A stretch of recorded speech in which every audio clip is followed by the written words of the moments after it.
योग दर्शन, जिसे पतंजलि के योग सूत्रों में विस्तृत वर्णन किया गया है, इसमें मानव मन और चित्त की विभिन्न अवस्थाओं का अध्ययन किया जाता है।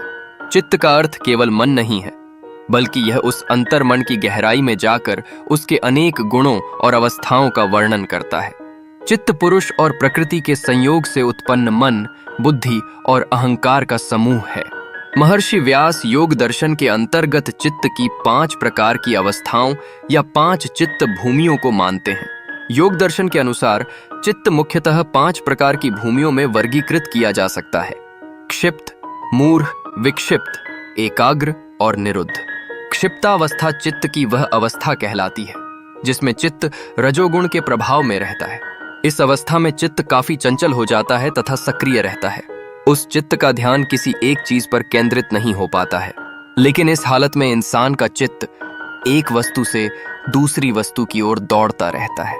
इस अवस्था को योग के अनुकूल नहीं माना जाता। चित्त के चंचल होने की वजह यह है कि इस अवस्था में इंद्रियों पर तथा मन के ऊपर व्यक्ति का संयम, आत्मनियंत्रण नहीं होता है। मूढ़ावस्था चित्त की वह अवस्था कहलाती है जिसमें चित्त तमोगुण के प्रभाव में रहता है। इस कारण से मानव के चित्त में निद्रा और आलस्य की प्रबलता रहती है। चित्त के अंदर निष्क्रियता भी पैदा हो जाती है। इस अभ्यास में भी व्यक्ति का चित्त योगाभ्यास के योग्य नहीं रह पाता है। विक्षिप्तावस्था चित्त की तीसरे प्रकार की अवस्था कहलाती है। इस अवस्था में चित्त का ध्यान कुछ समय के लिए वस्तु पर चला जाता है। वह उस वस्तु पर टिक नहीं पाता है अथवा स्थिर नहीं रह पाता है। चित्त की स्थिरता का इस अभाव में आंशिक प्रभाव रहता है। यह एक ऐसी अवस्था है जिसमें चित्त वृत्तियों का कुछ निरोध हो जाता है, लेकिन इस अवस्था से योगाभ्यास में किसी प्रकार की सहायता नहीं मिल पाती। विक्षिप्तावस्था में चित्त के अंदर रजोगुण थोड़े अंश में मौजूद रहता है, लेकिन तमोगुण इस अवस्था में नहीं होता। यह रजोगुण क्षिप्तावस्था और मूढ़ावस्था के बीच की अवस्था होती है। एकाग्रावस्था चित्त की चौथे प्रकार की अवस्था है। इस अवस्था में मानव का चित्त सत्व गुण के प्रभाव में रहता है। चूंकि चित्त में सतोगुण की प्रबलता होती है, इस कारण से इस अवस्था में ज्ञान का प्रकाश हो जाता है। ज्ञान प्रकाश की वजह से चित्त अपने विषय पर देर तक ध्यान लगाए रहता है। वैसे इस अवस्था में मानव की संपूर्ण चित्त वृत्तियों का निरोध नहीं हो पाता है, लेकिन योगाभ्यास में यह अवस्था इंसान की काफी मदद करती है। निरुद्धावस्था को चित्त का 5वां रूप या 5वीं अवस्था कहा जाता है।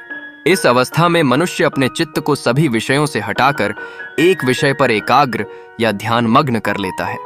यह वो अवस्था होती है जब मानव की समस्त चित्त वृत्तियों का निरोध हो जाता है।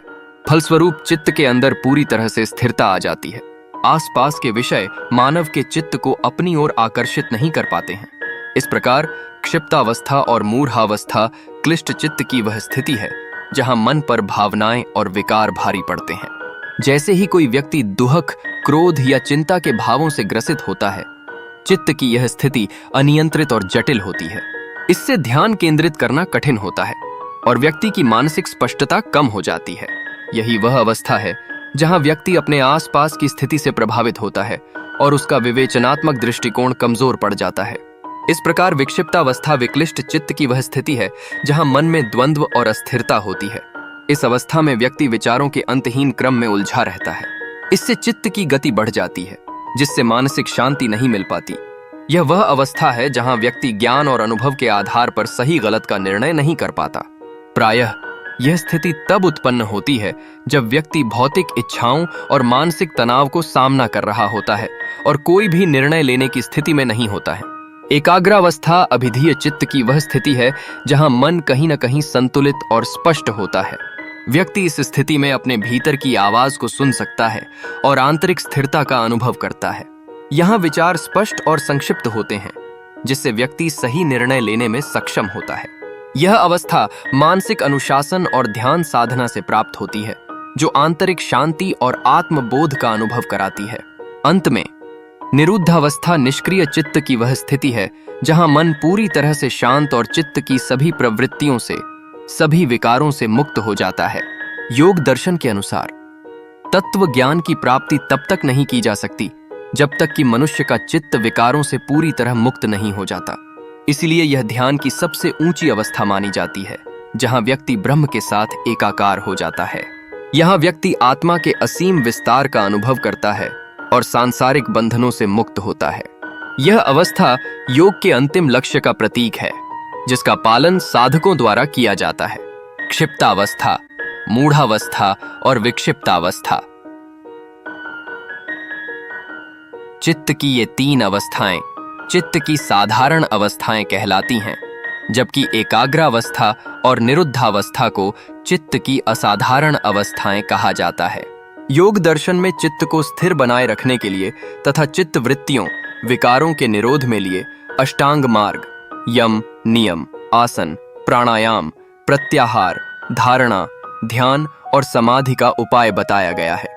महर्षि पतंजलि के अनुसार योग का अर्थ चित्त वृत्तियों का निरोध है।